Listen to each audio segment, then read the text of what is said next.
Hi and welcome to my next episode of Darlene in the Dordogne. A lot has happened in the last 3 months since moving to France, some of it easy and a lot of it hard. But since our arrival in late winter, we have enjoyed a warmer climate of vibrant, colourful days of spring and the now hot and festive days of summer.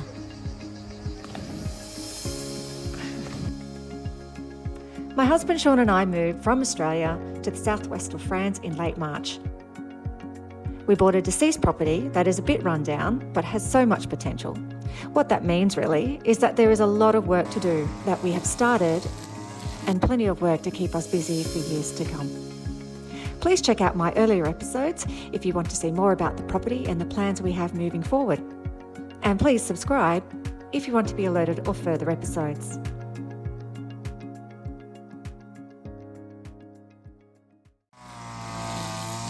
So, it was time to get to work. First things first, we started to clean up the property. We decided we couldn't wait for our shipping container to arrive in order to access our gardening tools and equipment. So we went and bought a lawnmower, whippersnipper or edger, secateurs and pressure cleaner, etc. We started on the lawns, which are huge compared to our old suburban block. Then cutting out a lot of straggly, messy shrubs that just couldn't be saved.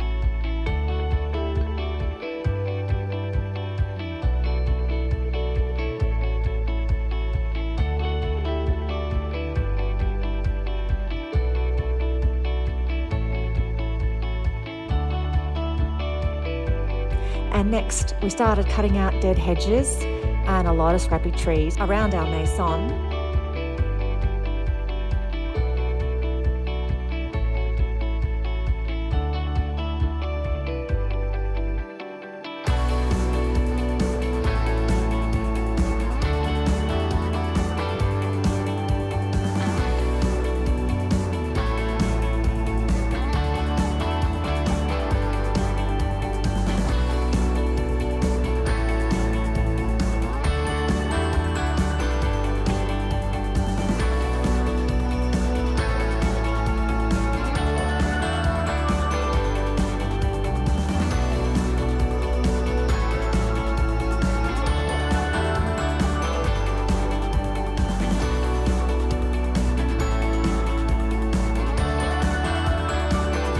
And then the next big job was pressure cleaning the stone walls and the slate floor of the terrace.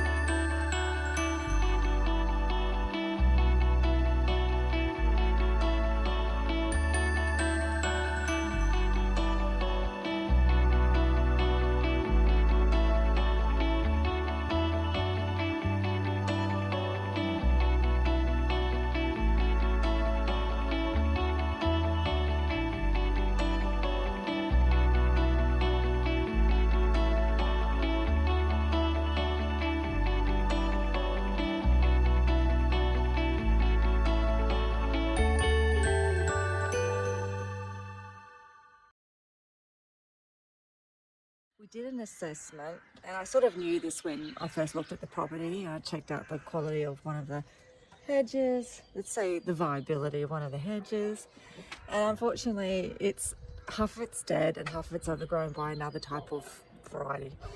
So we're getting it all removed today.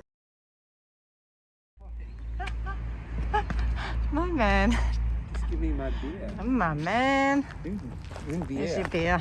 S'il vous plaît. We organised to get a tree lopping company to come out and remove the hedge for us as it was such a big job.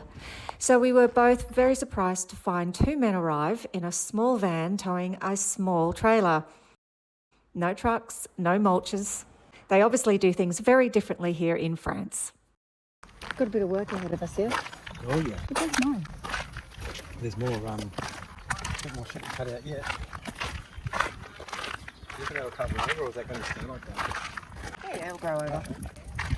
Looks like pines have to start cutting that stuff away. Baby, I'm a gardener. Never grows straight. You can trust me, I know what I'm doing. Yeah.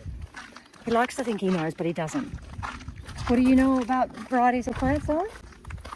Hey, what do you know? Tree, bush, shrub. Yeah, grass, correct. So that's my domain. Weed. You must remember that. Well, I struggle with between the plant.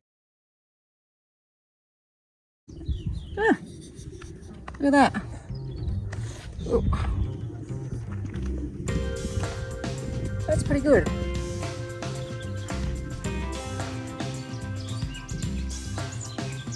Next, it was time to fix the mess. We decided to poison the stumps of the hedges that were still alive to eliminate them once and for all. At my last house, I had 12 metres of fast-growing lily hedges that required so much hedging, so I promised never to get fast-growing plants again. So I opted for the classic and very French boxes hedge. Sean this morning has dug out a garden bed for me. I'll put down some string there, a line of string. Make sure that it's nice and straight. I'm planning now to replace the dead hedge that we had to cut out with a new variety of plant and a new hedge, and I've chosen the boxes. Boxes, where are we here? Boxes Simplifierings.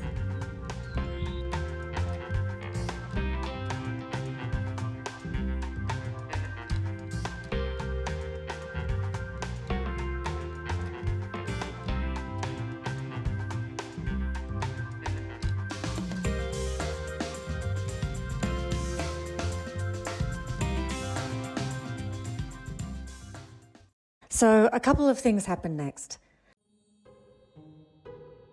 I had many people stopping and telling me about the box hedge moth and that they can literally decimate your box's hedge in a matter of days. Pedestrians walking past, on bikes or in cars, would stop in the middle of the street and tell me in French that my hedge would die. I heard words like "er morte de mate" and gave me that look of these Anglais are so naive.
I'm here at the local rubbish collection point, and as you can see, we have to take care of our own rubbish and remove that from the house ourselves. And we've got general waste up there, we've got cardboard and paper recycling options here, and then we've got, I think is that green waste?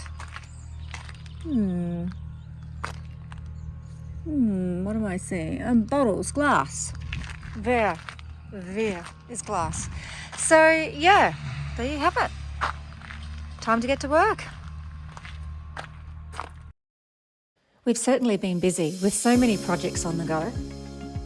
And of course, I'm also trying to get the garden established and interiors renovated and the gîte ready for guests, and the list goes on. But the next big thing we want to happen, and quickly, is the arrival of our shipping container.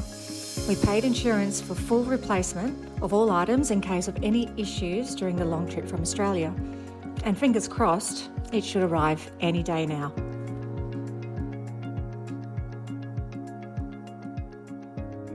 What was that? What were you saying? You really what? I said I'm just really enjoying the stuff we're doing now. Where you can get up in the morning and you start the morning however you want to start the morning. Then you can do a few shits and bits here and there, have some lunch. Put on your French hat. How great is your hat? Do some shit in the garden. Yeah, it's good. I like it. Honey, look at the colour. Look at the light. Yeah. It's all happening. Look, I'm glad that we haven't had any pushback from the neighbours about the hedge. I mean, they've all said, yeah, it was dead. It was dead. You needed to get rid of it. Nothing else you could do with it. It's been dead for 6 years. So, Oh, it's so sad. But when they've got that thick moss growing over them, about that thicker moss, the only reason that's happening is because they're dead. They are. And they're actually rotted. Mm. Mm. How beautiful is this? Stunning. Like even when you look up here where that wall is and everything. Yeah. It's just, yeah. So we're going to put up stone columns. Well, we can get those. And a fence. We can get those stone columns from up the road here. We can, yeah. So we'll go and see how much they are. Yeah, I agree. Because you just get that smaller one. For a fence line? Yeah. Yeah. I agree that an aluminium solution is probably the way to go. And how high do you want the fence? Yeah, like a, what's that, 1200 or something? Well, it depends on the drop. Depends on exactly where they're placed, doesn't it? Because you're going to lose quite a bit. No, but it's going to slope down that way anyway, and that'll just step down. Like each panel, you'll step down according to the slope. Well, have a look at that, the column and the gate there. What are you thinking based on that? Is that... Well, I don't know if I'd put a 1.8 fence. Yeah, like that's like the 1.8 colour bond. How about put a colour? It'll last forever. No, we'll give it a bit of Australian. Colour bond fence. There you go. I used colour bond colours in my last house. No. Well, what if we'll go Australian colour bond fence?